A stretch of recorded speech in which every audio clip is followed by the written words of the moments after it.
हैं वो पूछ रही हैं कि when the employ contribution is taken on higher wages then why the pension calculation is being made on lower 5 years average formula, lower 5 years average formula, ऐसा है क्या?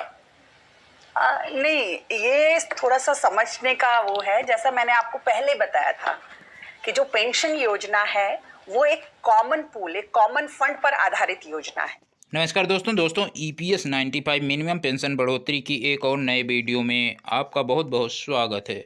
आज हम बात करने जा रहे हैं हाई कोर्ट के आर्डर के बारे में। दोस्तों, इलाहाबाद हाई कोर्ट ने अब एक बहुत बड़ा फैसला दिया है EPS 95 पेंशनरों के हक में।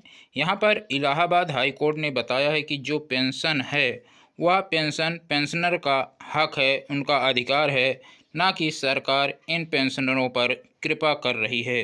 दोस्तों, तो ये बहुत ही बड़ा फैसला हाई कोर्ट ने दिया है। आज के इस वीडियो में हम इसी फैसले के बारे में चर्चा करेंगे। वीडियो बहुत ही महत्वपूर्ण होने वाला है, वीडियो लास्ट तक ज़रूर देखेंगे।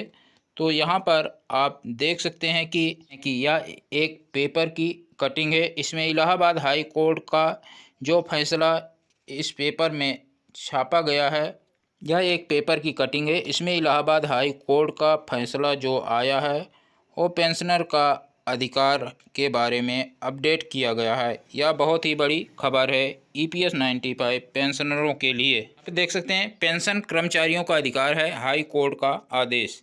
इलाहाबाद हाई कोर्ट ने कहा है कि पेंशन सहित सेवानिवृत्त परिलाभ देना सरकार का वरदान, आशीर्वाद या कृपा नहीं है, बल्कि यह कर्मचारियों का विधिक अधिकार है और बिना किसी औचित्य इसे देने से इनकार नहीं किया जा सकता। ये हाई कोर्ट का आदेश है कि ये कर्मचारियों का अधिकार है, ये सरकार अपना वरदान या आशीर्वाद या कृपा न समझे। यह टिप्पणी न्यायमूर्ति प्रकाश पांड्या ने छाया की याचिका की सुनवाई करते हुए की है। नगर आयुक्त नगर निगम कानपुर से पूछा है कि दिसंबर 2023 तक कितने कर्मचारी सेवानिवृत्त हो चुके हैं जिन्हें सेवानिवृत्त लाभ प्रदान नहीं किया गया, और पेंशन मांग की सेवानिवृत्त लाभ प्रदान करने को क्या कार्रवाई हुई, इसके बारे में पूछा है। यहाँ पर नगर आयुक्त नगर निगम कानपुर ने पूछा है कि दिसंबर 2023 तक कितने कर्मचारी सेवानिवृत्त हो चुके हैं जिन्हें सेवानिवृत्त लाभ प्रदान नहीं किया गया है, और पेंशन को लेकर कितने याचिका हाई कोर्ट में लंबित है। कोर्ट ने जानकारी मांगी कि सेवानिवृत्त लाभ प्रदान करने को क्या कार्रवाई हुई। कोर्ट ने KR सुंदरम बनाम तमिलनाडु राज्य व अन्य कई केसों में सुप्रीम कोर्ट द्वारा दिए गए फैसलों का हवाला भी दिया है। कोर्ट ने कहा है कर्मचारियों को पेंशन देना उनकी लंबी सेवा का पुरस्कार नहीं, बल्कि यह सरकार का बाध्यकारी दायित्व है। फंड मिलाकर हम सबकी ज़रूरतों के हिसाब से उसमें बेनिफिट्स का प्रावधान करें। कर्मचारी पेंशन योजना के अंतर्गत सदस्य पेंशन दी जाती है, जिसके लिए 10 साल की अंशदायी सेवा की आवश्यकता होती है।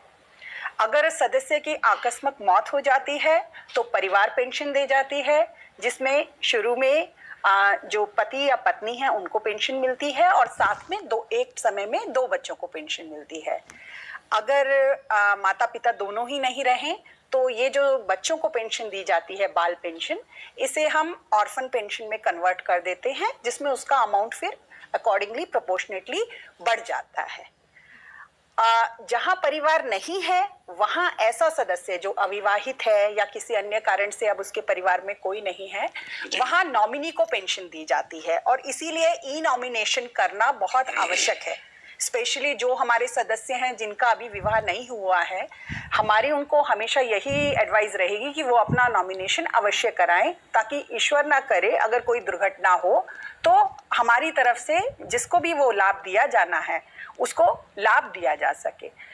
बहुत अच्छी बात आप बता रहे हैं मैडम, लेकिन हम जानना चाहेंगे कि आखिर मिनिमम पेंशन कितनी है? इस समय मिनिमम पेंशन जो है वो 1000 रुपये है। जी जी।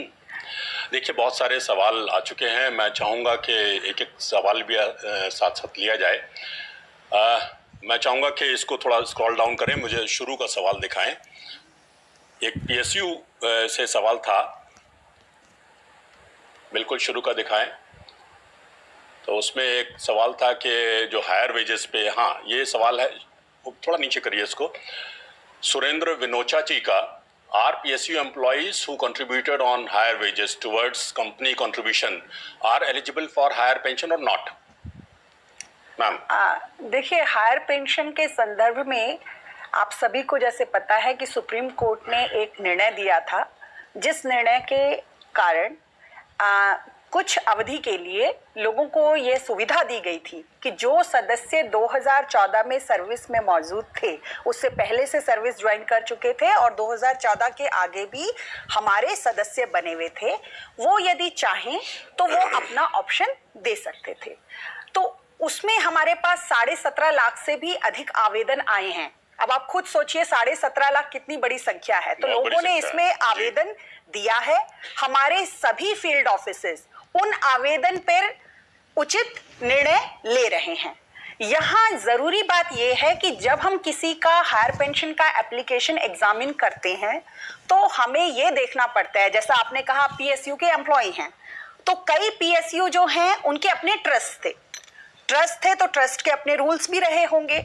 तो ये सब चीजें जो हमारे RPFC हैं उन्हें देखनी पड़ती है कि क्या ट्रस्ट के रूल्स थे, फिर क्या PF में आपका पूरी जो हायर वेजेस थे उस पर कॉन्ट्रीब्यूशन लगातार आया है, क्योंकि हमने पाया कि कुछ संस्थानों में ये भी हुआ है कि शुरू के कुछ वर्ष हायर पेंशन पे कॉन्ट्रीब्यूशन नहीं आया, बाद में आने लगा। लेकिन चूंकि जो सुप्रीम कोर्ट का ऑर्डर है वो बहुत क्लियरली कहता है कि सिर्फ जिनका लगातार हायर पेंशन पे कंट्रीब्यूशन आया है उनको हमने ये लाभ देना है, तो ऐसी स्थिति में हम लाभ नहीं दे पाएंगे।